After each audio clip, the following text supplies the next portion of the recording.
Good evening everybody. सभी को नमस्कार, राम राम, सत श्री अकाल, अस्सलाम वालेकुम, राधे राधे, जय श्री कृष्ण। आज मेरा रिकॉर्ड टूट गया। मैं कभी लेट नहीं आता अपनी क्लास में, लेकिन वो स्कूटी में 2 टायर होते हैं ना, उसके साथ स्टेपनी भी नहीं होती, वो टाइम से पहले पंचर हो गया आज, और उसमें थोड़ा टाइम लग गया। बेटा सॉरी इसके लिए। आज मैंने जानबूझ के स्पेशली क्लास लगवाई थी आपके लिए सैटरडे की, क्योंकि पीछे एक दिन ऑफ हो गया था। तो एनी हाउ, हम लास्ट क्लास में जितना पढ़ रहे थे, हीरो फार्मूला, इसके बारे में कल मैं आपको काफ़ी कुछ बेसिक्स बता चुका हूँ, और उस बेसिक्स के बेस पर अगर हम सिर्फ हीरो फार्मूले के नाम पर ही छोड़ दें इस चैप्टर को, तो देखा जाए तो कल चैप्टर शुरू हुआ कल ही खत्म हो गया। ऐसा नहीं है। अगर इस चैप्टर में आपको बहुत सारी एप्लीकेशन समझनी है, बहुत सारा काम समझना है, तो आपको समझना पड़ेगा कि हीरो फार्मूले के अंदर बेसिकली और क्या है। जैसे आप देखिए कि आपने क्या पढ़ा लास्ट क्लास के अंदर।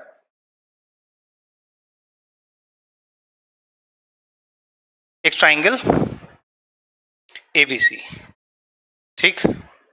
हीरो फार्मूला क्या बोलता है? कहता है कि आप मुझे कोई भी ट्राइंगल बोलो, उसका नाम बोलो या ना बोलो, बस आप मुझे उस ट्राइंगल की तीनों साइड्स, वो साइड्स दे दो, राइट। सिर्फ वो साइड्स दे दो जिसके बेस पर एरिया ऑफ ट्राइंगल निकल सकता है, ठीक है। तो कोई प्रॉब्लम ही नहीं है।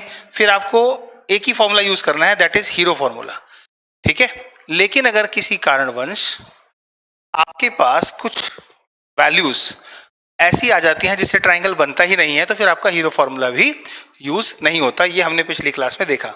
अब अगर हम इस चैप्टर के अंदर और कुछ चीजें देखना चाहें तो शुरू करते हैं ट्राइंगल की प्रॉपर्टी में और क्या हो सकता है। जैसे मान लीजिए कि आपके पास अगर ये साइड 10 सेंटीमीटर है और ये साइड भी 10 सेंटीमीटर है और ये वाली साइड 16 सेंटीमीटर है, ठीक है। तो मैं आपसे पूछूंगा सबसे पहले कि आप इस ट्राइंगल का नाम क्या लेने वाले हो। What will be the name of the triangle. सबसे पहली बात कि क्या ये जो साइड्स हैं ये इस ट्राइंगल को बना सकती हैं या नहीं बना सकती हैं, क्या ये ट्राइंगल की साइड सही है या नहीं है। तो आपकी तरफ से अगर मैं ये पूछूं कि is it a isosceles triangle और नॉट, क्या ये समद्विबाहु त्रिभुज है या नहीं है, अगर है तो क्या ये जो साइड्स हैं ये इस ट्राइंगल को बनाएंगी। तो 2 प्रॉपर्टी मैंने आपको बताई थी। सबसे पहले नंबर 1 कि 2 भुजाओं का जोड़ तीसरी भुजा से अधिक होना चाहिए, sum of the 2 sides more than the third side. तो 10 और 16 यानी कि 26, 26 10 से ज्यादा है।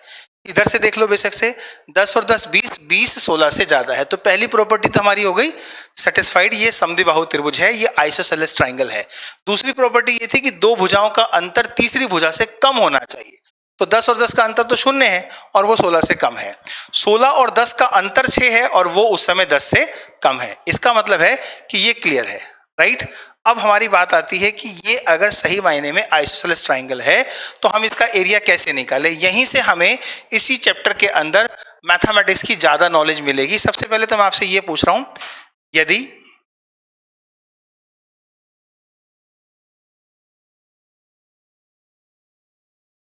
किसी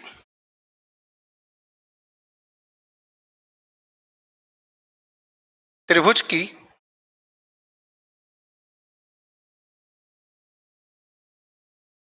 तीन भुजाएं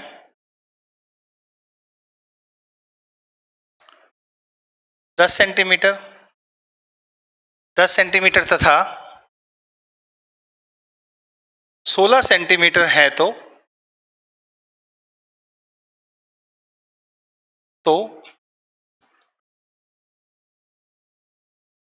इसका क्षेत्रफल ज्ञात करो। In English I can say find the area of the triangle. Ram Ram बेटा।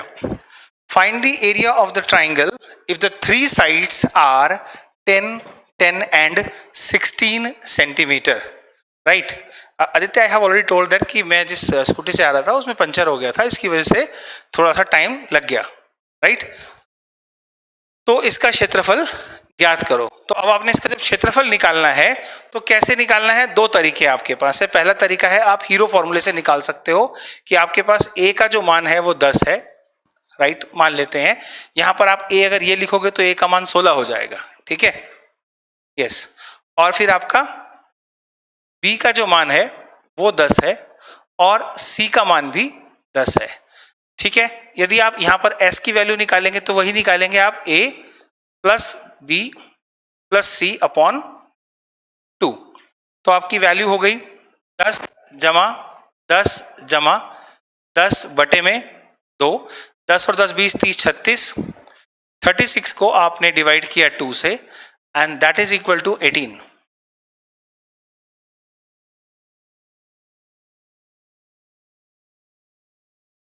और एरिया का फॉर्मूला आपका है त्रिभुज एबीसी का क्षेत्रफल बराबर होगा under root S S minus A S minus B S minus C. S की बात करें तो हमारे पास 18 है, ए की बात करें तो 16 है, बी की बात करें तो 10 है और सी की बात करें तो भी 10 है। Now you can subtract this. 18 में से 16 गया 2, 10 गया 8, 10 गया 8। इसके बाद आप क्या कर सकते हैं, फैक्टराइज कर सकते हैं। 9 दूनी 18, इस तरीके से फैक्टराइज कीजिए कि आपके परफेक्ट स्क्वायर बन जाए। जो इसका 2 है अगर आप इसको मल्टीप्लाई कर दें इस 2 से तो ये 4 हो जाएगा। 8 का तो जोड़ा आपके पास ऑलरेडी ही है। Now you can say that the pair is possible. 8 के जोड़े में से क्या बाहर आ जाएगा 8, 4 का वर्गमूल क्या हो जाएगा 2, 9 का वर्गमूल क्या हो जाएगा 3, ठीक है।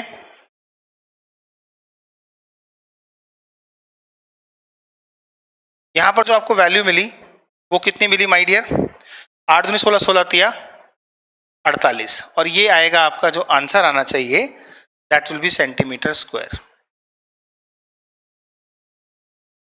तो इस त्रिभुज का जो क्षेत्रफल आपने निकाला बहुत बढ़िया। बस ऐसे देखकर मजा आ जाता है कि जब मैं पलट के देखता हूं तो पहले से आप सबने सही आंसर निकाल रखा होता है। दरअसल हीरो फॉर्मूला जब समझ आ जाता है तो ऐसा लगता है चैप्टर खत्म हो गया, है ना। आपने कहा 24√6 सेंटीमीटर होगा, नहीं अनु, ध्यान से देखोगे तो सारी के सारी वैल्यूज अपने आप में फैक्टर बना रही हैं और पेयर बना रही हैं, इसलिए इसका जो एग्जैक्ट आंसर आएगा वो 48 सेंटीमीटर स्क्वायर आएगा। अब दोबारा से चेक करें तो आपको दिखाई देगा कि आपने कोई थोड़ी सी गलती कर दी होगी। अब ये जो मैं सवाल आपको करा रहा हूं, इस सवाल में आपको एक और चीज सिखानी है मैंने, उसे ध्यान से देखिए आप। ये चीज आपको समझ आ गई, इसे आप नोट कर लीजिए, फिर आगे बात करते हैं। Thank you Aditya. 9 कैसे आया, जो ये 18 था ना बेटा, ये 18, दिस इज 18, सो 18 के फैक्टर क्या है, दिस इज 9 इंटू में 2, तो 9 तो मैंने एज इट इज लिख दिया ना, और जो ये 2 था ना मैंने इस 2 के साथ मल्टीप्लाई करके 4 लिख दिया ताकि आपको स्क्वायर दिखाई दे जाए। गुड, नोट कर लिया आपने। अब इसी सवाल को हम हीरो फॉर्मूले से नहीं करेंगे ताकि यहीं से आपकी जो फाउंडेशन है, जो मैथमेटिक्स को देखने का नजरिया है वो बदलता रहे और आप सीखते रहें कुछ और भी। समझ आ गया होगा, बहुत बढ़िया। लो जी, हमारे पास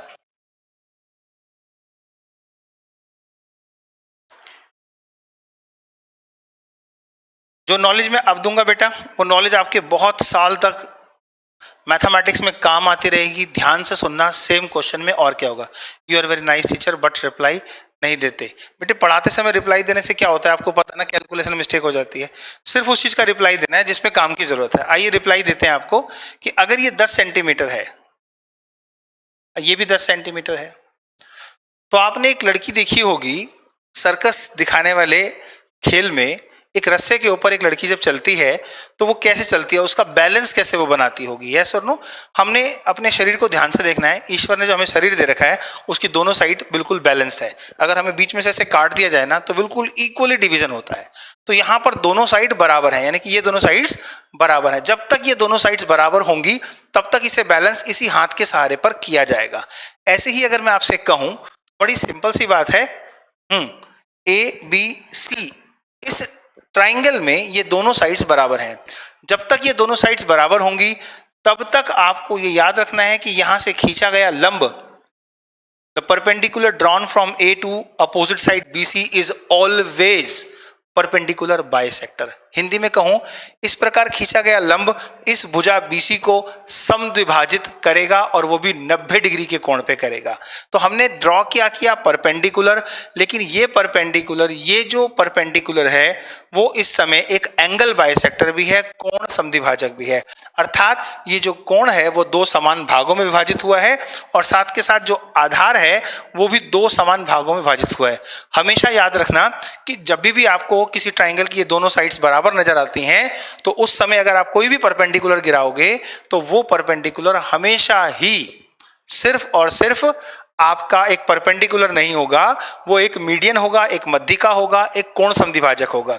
मींस ये डिवाइड करेगा इस तरीके से, ये दो भागों में बट गए, ये दोनों बट गए।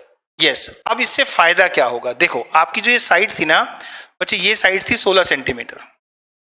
तो क्या हुआ, आपकी जो BC की लेंथ है वो है 16 सेंटीमीटर। तो जो BD है वो बराबर हो गया DC के। तो BD की अगर आप लंबाई निकालना चाहोगे तो वो आधा हो जाएगा BC के, और BC की लंबाई आपके पास कितनी है? 16 सेंटीमीटर है,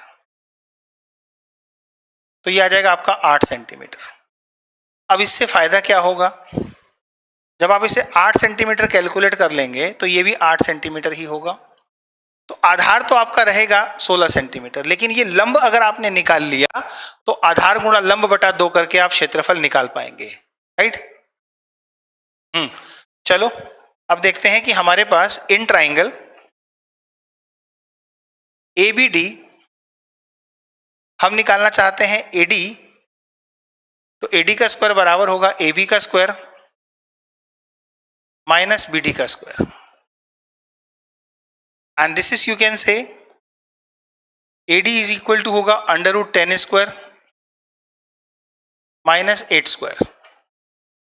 मीन्स आप बोल सकते हैं कि AD की वैल्यू 100 माइनस 64 और AD होगा बेटा √36 centimetre square. AD is equal to 6 centimetre.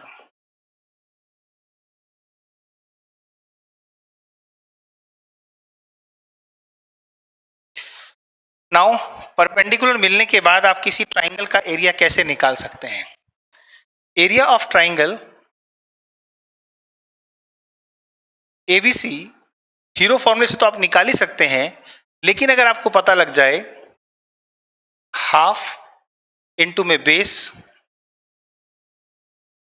Into perpendicular, तो भी आप एरिया कैलकुलेट कर सकते हैं। तो आपका एरिया क्या आएगा?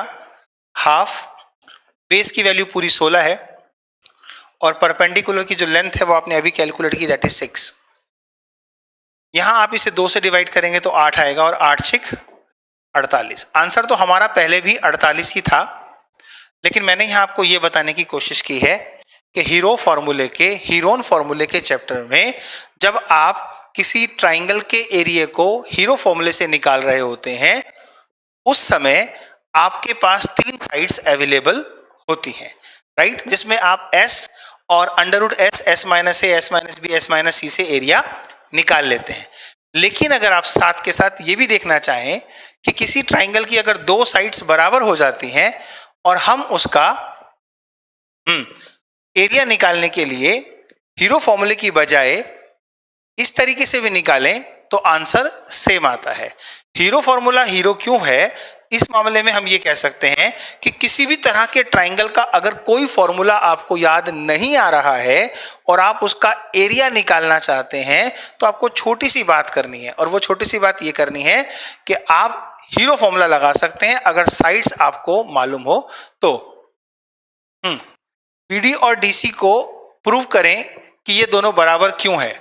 ठीक है भवेश, मैं ये बात आपको अभी तो मैंने आपको थ्योरी से बता दिया कि ऐसा होता है। अगर आपको इसे प्रूव करना हो तो वी कैन प्रूव इट। एक कॉन्सेप्ट आएगा जिसे हम बोलते हैं कॉन्ग्रेंसी। तुम्हारे लिए भविष्य प्रूव कर रहा हूं कि ये बराबर क्यों होते हैं। कॉन्ग्रेंसी का मतलब होता है सर्वांग समता, यानी कि जब 2 ट्राइंगल सर्वांगसम होते हैं या दो ट्राइंगल जब कॉन्ग्रेंट होते हैं तो उनके जो पार्ट्स होते हैं कॉन्ग्रेंट ट्राइंगल्स के सीपीसीटी के द्वारा जो उसके पार्ट होते हैं वो बराबर हो जाते हैं। अब वो कैसे बराबर हो रहा है मैं प्रूव कर रहा हूं आपके लिए। देखिए ये जो ट्राइंगल है, in triangle ABD and triangle ADC, ये दो ट्राइंगल आपके पास है। इन दो ट्राइंगल में अगर आप इसे प्रूव करना चाहें कि दोनों जी कॉन्ग्रेंट हो तो कैसे प्रूव करेंगे? ध्यान से देखिए, ये वाली साइड और ये वाली साइड दोनों के दोनों हाइपोटेनियस हैं और दोनों बराबर हैं। मीन्स मैं बोल सकता हूं एक प्रॉपर्टी होती है जिस प्रॉपर्टी को हम बोलते हैं RHS, right? RHS, RHS, yes very good, Pritam ने लिख दिया आरएचएस क्राइटेरिया से कॉन्ग्रेंट हो जाएगा, बहुत बढ़िया बेटा।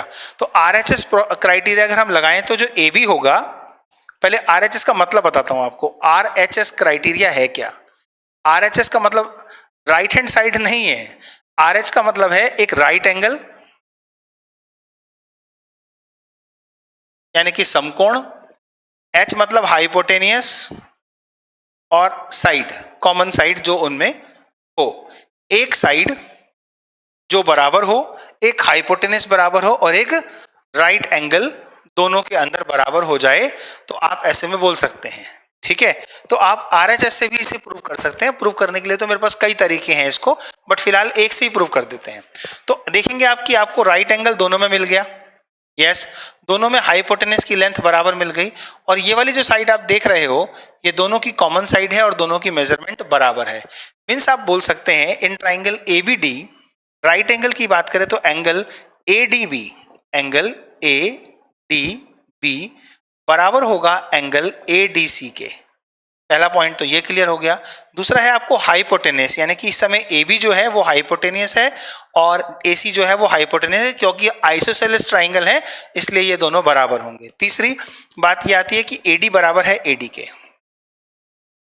इस तरीके से आप बोल सकते हैं कि जो ट्राइंगल ए बी सी है, एबीडी सॉरी एबीडी है वो कॉन्ग्रेंट टू ट्राइंगल एडीसी है। अब जब ट्राइंगल कॉन्ग्रेंट होते हैं, जब दो त्रिभुज सर्वांगसम होते हैं तो उनके क्षेत्रफल भी बराबर होते हैं। तो इसका मतलब है एरिया ऑफ ट्राइंगल एडीबी बराबर होगा एरिया ऑफ ट्राइंगल एडीसी। चलो, एरिया ऑफ ट्राइंगल निकालने के लिए हमारे पास क्या है, हाफ है, बीडी बेस है और इसका परपेंडिकुलर एडी है। ऐसे ही इसके अंदर हमारे पास डीसी बेस है और परपेंडिकुलर एडी है। आप देखेंगे हाफ से हाफ कैंसिल हो गया, एडी से एडी कैंसिल हो गया, तो बचा क्या, बीडी बराबर हो गया डीसी के। तो माय डियर इस तरीके से आप बोल सकते हैं कि बीडी डीसी के बराबर है। ये मैंने इसलिए प्रूव किया क्योंकि भवेश कह रहे थे कि डायरेक्ट हम इसे कैसे माने कि ये बराबर होगा, इसे प्रूव कर दो। तो हमने क्या किया, कॉन्ग्रेंट ट्राइंगल्स प्रूव करके इसे प्रूव कर दिया। चलो, आपको बात समझ आई, इसको नोट कीजिए, फिर आगे चलते हैं, फिर समझते हैं इससे आगे और क्या होगा। आज के लिए मैं फिर दोबारा बोल रहा हूँ सॉरी, क्योंकि टायर पंचर होना आप समझ सकते हैं कि किसी टू व्हीलर में अगर टायर पंचर हो जाए, गाड़ी से तो मैं निकला नहीं था, तो उस समय सिर्फ एक ही काम होता, धक्का लगाना, राइट रॉन्ग। तो जितना पॉसिबल होता कि मैं जल्दी पहुँच पाता, बस इतना ही हो पाया। इसलिए आज स्पेशल एक्स्ट्रा क्लास आपको देने की कोशिश की कि आपको टाइम मिल जाए। बट कभी कभी ऐसा हो सकता है, आपके साथ भी होता है, कई बार तो आपका टायर पंचर भी नहीं होता लेकिन आप क्लास में लेट आते हो ना।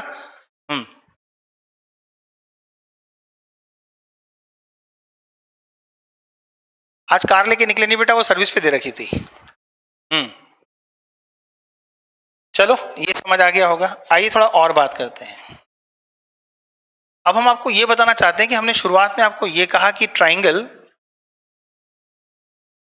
में अगर तीनों साइड्स बराबर हो जाएं, यानी कि ये भी 10 सेंटीमीटर हो जाए, ये भी 10 सेंटीमीटर हो जाए और ये भी 10 सेंटीमीटर हो जाए और ट्राइंगल एबीसी हो, तो इसका नाम क्या बनेगा,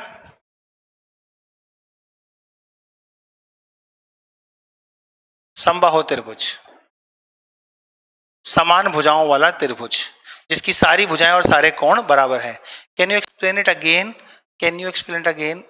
अब तो बेटा मैंने इसे रब कर दिया, आप रिकॉर्डिंग में देख लोगे, आपको समझ आ जाएगा। चलो, सैटरडे को क्लास बेटा इसलिए ले रहे हैं पीछे, जी हाँ, पीछे आपकी एक क्लास मेरे से मिस हुई थी। समबाहु त्रिभुज, equilateral triangle.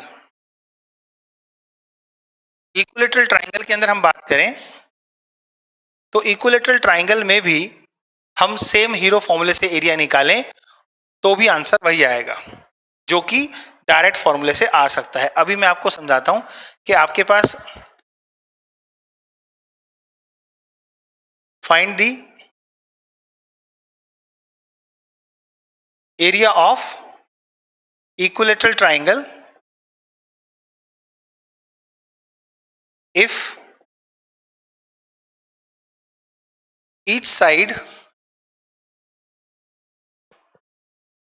of triangle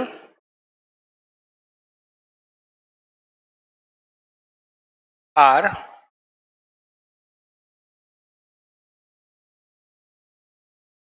10 centimetre. नहीं बेटा, इंग्लिश वगैरह क्लास नहीं है आज, मैंने स्पेशल क्लास लगवाई थी आपके लिए। Find the area of the equilateral triangle if each side of the triangle are 10 centimetre. यदि प्रत्येक भुजा 10 सेंटीमीटर है तो यहां पर अगर हम बात करें, सॉरी, ईच साइड,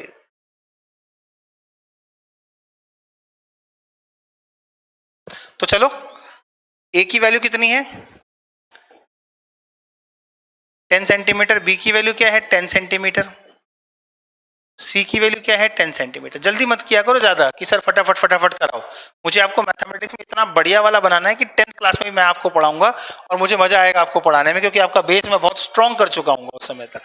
तो आपके पास सबसे पहले क्या है S, that is equal to A plus B plus C upon 2, and that is equal to what 10 plus 10 plus 10 in centimetre upon 2, this is equal to 30 centimetre upon 2, और finally it is equal to 15 centimetre. तो आपका area of triangle क्या होगा, formula वही लगाते हैं, S, S minus A, S minus B, S minus C. S की value आपके पास 15 है, 15 माइनस 10, 15 माइनस 10 और 15 minus 10, and this is equal to 15 में से 10 गया 5, 5 और 5, और सॉल्व कर लेते हैं। 15 मतलब 3 पंजे 15,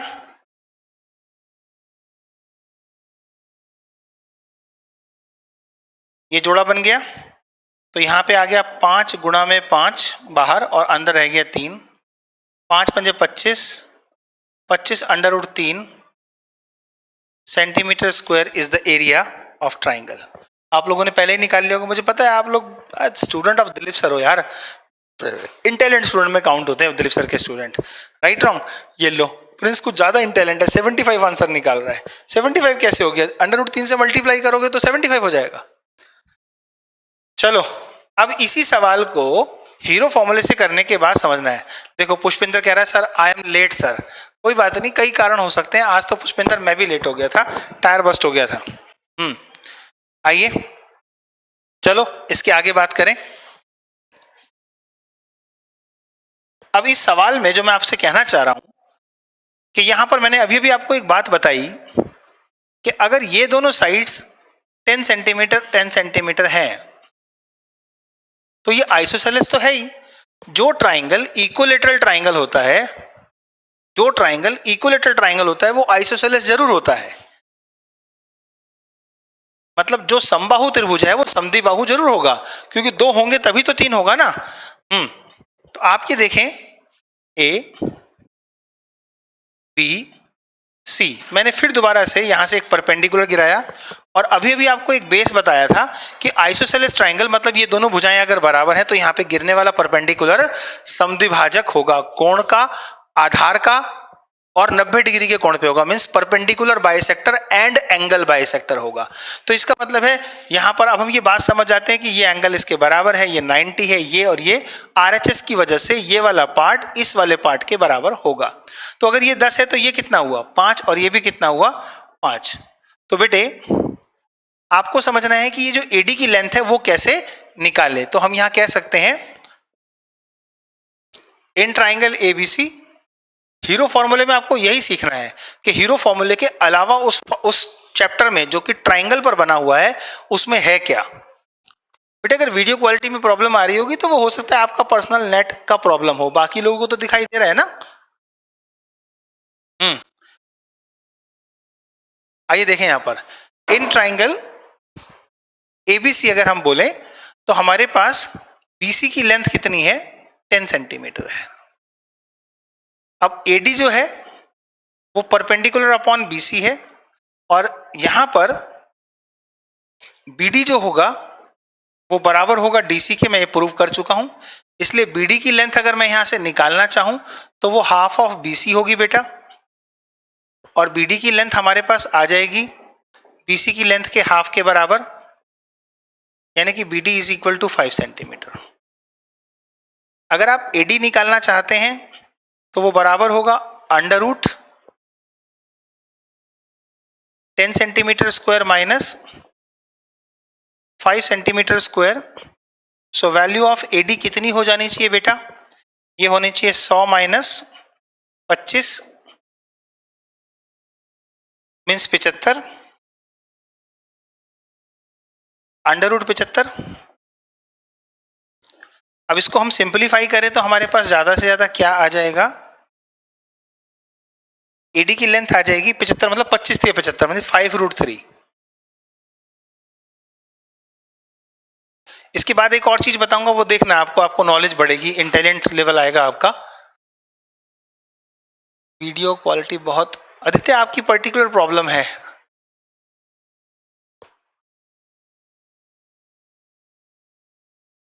बताओ।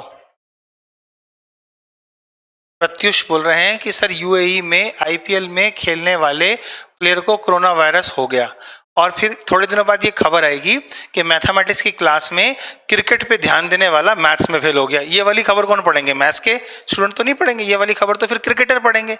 यार यहाँ पढ़ते समय तो क्रिकेट की बात मत करो, यहाँ बात करनी है तो क्या करनी है, मैथ्स की बात करनी है। तो चलिए हमारे पास एरिया क्या होगा, एरिया ऑफ ट्राइंगल ABC क्या होगा, ABC क्या होगा मतलब हाफ इनटू में बेस, बेस मतलब BC इनटू में परपेंडिकुलर यानी कि AD। BC की वैल्यू कितनी है 10 सेंटीमीटर है, और AD की कितनी है बेटा, AD हमने निकाला ना 5√3 सेंटीमीटर। आप मैथमेटिक्स को करीब से अनुभव करना शुरू कर दीजिए, तो आप यूं समझिए कि एक बात की नॉलेज अगर आपको हो गई तो आपका जो लेवल ऑफ मैथ्स है वो बहुत शार्प और बहुत बढ़िया हो जाएगा। ये जो चीज़ हम कर रहे हैं ना, ये कहीं ना कहीं आपका जो सरफेस एरिया और वॉल्यूम आएगा ना उसमें भी आपको काम आने वाला है, बहुत बढ़िया से क्लियर हो जाएगा आपको। अब समझो कि मैंने जो आपको आइसोसेलेस ट्राइंगल और इक्विलेटरल ट्राइंगल को साइड से करवाया, तो इससे क्या पता लगा सर कि हमारा जो एरिया है वो हीरो फॉर्मूले से निकालने के लिए तीनों साइड्स होनी चाहिए, और तीनों साइड्स के बारे में जब आपको पता होगा तो भी आपके आंसर्स डायरेक्ट इस तरीके से करने पर भी सेम ही आने चाहिए। मेरा वजन 68 किलोग्राम, सॉरी 78 किलोग्राम, ज्यादा कम बता दिया, 78 किलोग्राम, ठीक है। अब मुझे आप कुर्सी पे बिठा लो या स्टेज पे खड़ा कर लो, वो तो सेम ही रहेगा ना, तरीके अलग अलग हो सकते हैं तोलने के, लेकिन वजन चेंज नहीं होता। इसी तरीके से अगर हम इक्विलेटरल ट्राइंगल और आइसोसेलेस ट्राइंगल के एरिया के अलग अलग फॉर्मूले सीखते हैं तो एरिया चेंज नहीं होगा अगर डायमेंशन चेंज नहीं हुई है तो। सर आज क्लास क्यों हो रही है बच्चे, पीछे क्लास क्या था, हाँ मैंने कल एक तो प्रॉमिस कर दिया था लाली को कि लाली अगर हो सकता है कि आपका बर्थडे है कल तो मैं क्लास आपको बर्थडे के गिफ्ट के रूप में दूंगा। तो वो गिफ्ट एक तो लाली की वजह से आप सबको मिल रहा है, नंबर 1। दूसरा, पिछले हफ्ते में शायद आपको पता होगा कि मैंने एक क्लास नहीं ली थी इसी हफ्ते में, राइट, कुछ रीजन थे, तो उसकी वजह से आपकी एक क्लास कम हुई। तो मैंने आपकी आज क्लास लगा ली। वैसे भी इस महीने राखी वगैरह थी तो क्लासेस एक दो शुरुआत में ही कम हुई थी, तो उसकी वजह से भी आपको एक एक्स्ट्रा क्लास मिलनी चाहिए थी, राइट। अब इस महीने के अंदर और कोई शनिवार तो आने वाला नहीं है। वीडियो खराब आ रहा है, आपका नेट का इशू हो सकता है बेटा। 3-4 बच्चे।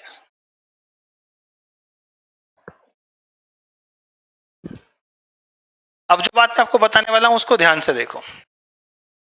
हमारे पास इक्विलेटरल ट्राइंगल का एरिया का क्या फॉर्मूला होना चाहिए। इसी चैप्टर में आप आर डी शर्मा पढ़ेंगे तो आपको इसका फॉर्मूला भी दिखाई देगा कि एक फॉर्मूला कहीं ना कहीं बुक में दिख रहा है। वो फॉर्मूला कैसे बना है, उसका यूज करने से फायदा क्या होता है, ये भी अभी हम सीख लेते हैं लगे हाथ। √3/4 साइड स्क्वायर, बहुत बढ़िया बेटा केशव, आप अच्छे स्कोर से 10th क्लास में 100 में से 100 लेंगे। इसी कैरियरविल ऐप पर पूरे के पूरे स्कूल में जाके आसपास के सारे स्कूल में बता देना कि 10th क्लास करनी है तो कहीं ट्यूशन लगाने की जरूरत नहीं है, सिर्फ कैरियरविल पर लगानी है। यस और नो? और कैरियरविल पे कौन मिलने वाला है आपको तो पता ही है ना। जब इतने बेसिक्स तरीके के ऊपर हम काम करते हैं तो आपको समझ आ जाता है कि इस बेस से आप कितने अच्छे स्कोर अचीव करेंगे। तो ये जो a है ये क्या हो जाएगा, a/2 हो जाएगा। आइए जरा देखते हैं in triangle ABC AD is perpendicular upon BC and BD is equal to DC, where BD is equal to half of BC and BD is equal to half of A, that means a/2। जो मैंने अभी direct लिखा है उसको मैंने proper writing में आपको बता दिया। अब आता है AD की। बेटे वीडियो क्वालिटी की बात मत करियो, मैंने यहाँ चेक कर लिया है और साफ दिखाई दे रहा है, सब बढ़िया है। हो सकता है आपके एरिया का नेट इशू हो सकता है ना। चलो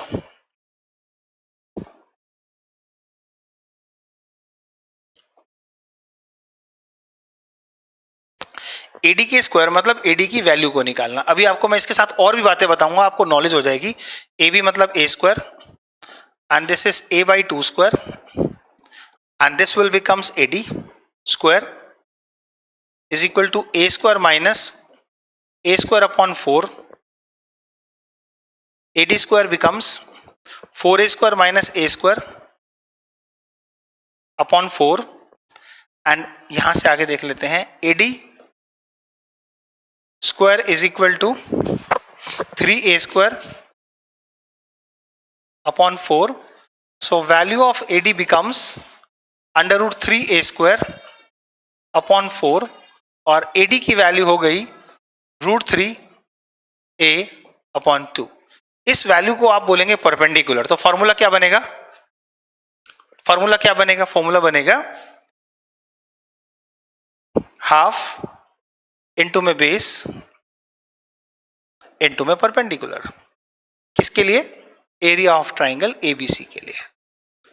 अब आपका बेस क्या है, बेस तो पूरा बेस ही होगा A, और परपेंडिकुलर क्या है √3/2A। यहां पर आपको पता लगा कि दिस इज √3/4 A स्क्वायर। एक शॉर्टकट फॉर्मूला हो सकता है फॉर द एरिया ऑफ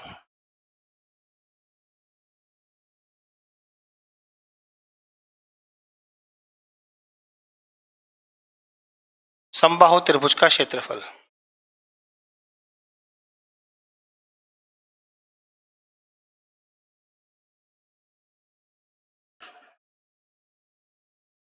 समबाहु त्रिभुज का क्षेत्रफल बराबर होता है √3/4 A स्क्वायर। सिंपल।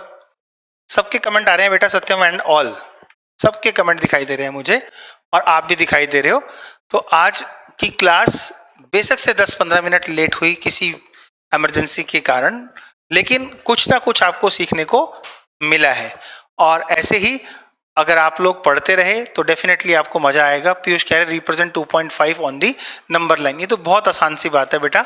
ये 2.5 है, 2.5 मतलब 2 और 3 के बीच में। इसे तो आप नॉर्मल तरीके से भी रिप्रेजेंट कर सकते हैं। अगर ये √2 होता तो मजा आता, है ना। अगर ये अंडर रूट 2.9 होता तो मजा आता। ये तो बहुत आसान सवाल पूछा आपने कि नंबर लाइन पे 2.5 को रिप्रेजेंट करो। जब आप इंटीजर्स की बात करते हैं, पूर्णांक की बात करते हैं, राइट, और जब नंबर लाइन पे आते हैं तो यहाँ पर 0 होता है, यहाँ 1 होता है, यहाँ 2 होता है और यहाँ 3 होता है। इनके बीच में एक बीचों बीच एक पॉइंट होता है, वो 2.5 का है। So this is the point where you can represent 2.5। आसान सवाल था बेटा। आपने इतना आसान इसलिए पूछा क्योंकि आपको लगा कि बाकी सब टफ टफ तो सीख लिए, ये कैसे होगा, ये तो नॉर्मल ही है, इसमें कोई बड़ी प्रॉब्लम नहीं है। चलो एनी हाउ, आज के लिए इतना काफी है। आगे बात करेंगे हम अगली क्लास में। तब तक के लिए नमस्कार, धन्यवाद, थैंक यू, सत श्री अकाल, see you in the next class.